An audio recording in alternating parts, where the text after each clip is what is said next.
Anwar Ibrahim ialah orangnya yang mula memburukkan orang Melayu. Apabila dia dikeluar daripada UMNO, dia cuba menubuh sebuah parti lain, seperti dengan Tunku Razali dulu.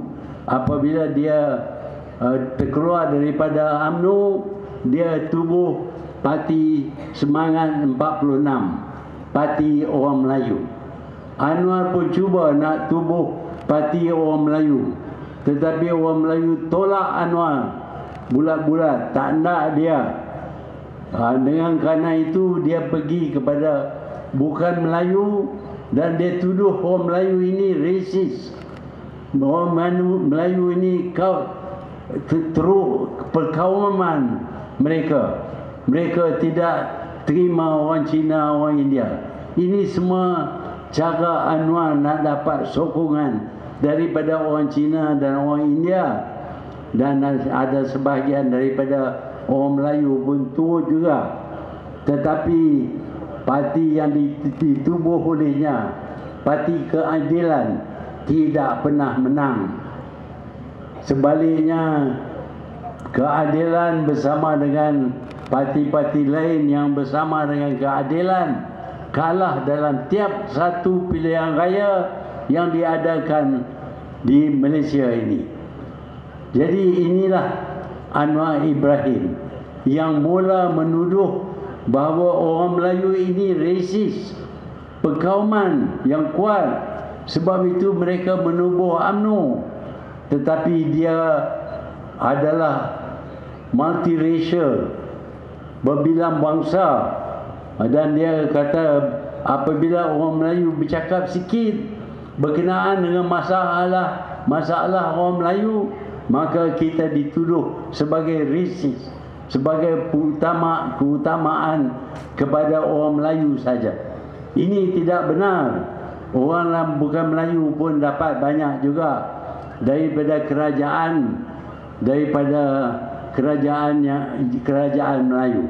Tuan-tuan dan puan-puan, Anwarlah orangnya yang menyebabkan hari ini kita nak bercakap sedikit pasal orang Melayu pun tak boleh. Cakap saya racist. Kalau kita nak tolong orang Melayu, racist. Ini PNB ni racist. Semua yang kita nak buat untuk orang Melayu yang rata-rata miskin, mempunyai banyak masalah dan perlu diberi bantuan oleh kerajaan, diberi peluang oleh kerajaan. Apabila kita memberi peluang kepada orang Melayu, kita dituduh sebagai racist. Fikirkanlah, umpamanya berkenaan dengan beasiswa. Kita bagi banyak beasiswa kepada penuntut Melayu. Kenapa? Kerana sebelum kita utamakan penuntut Melayu, mereka tidak dapat beasiswa sama sekali.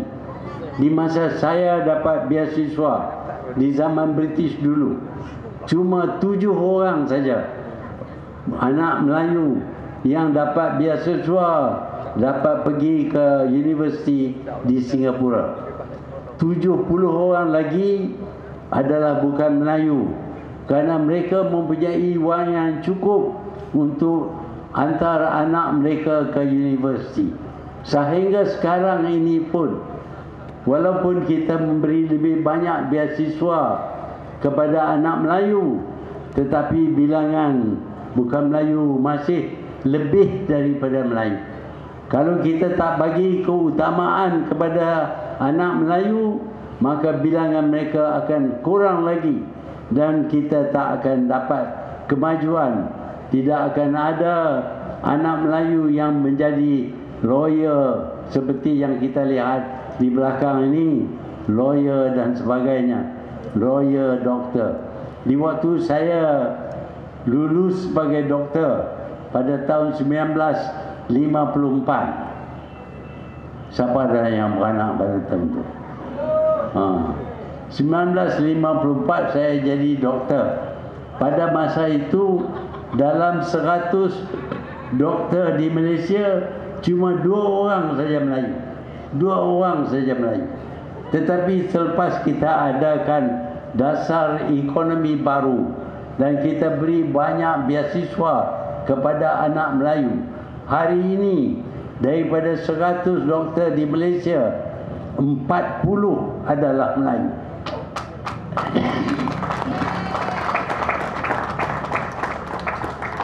Demikian juga dengan profesi yang lain seperti lawyer, seperti engineer, arkitek dan sebagainya. Kalau kita tak tolong orang Melayu, mereka akan ketinggalan di belakang. Tetapi bila kita tolong orang Melayu sikit saja, oh ini racist, ini perkauman. Inilah yang dimula oleh Anwar Ibrahim. Sebab dia tak boleh nak buat parti Melayu, dia bicara orang bukan Melayu dan dia burukkan orang Melayu di Malaysia ini.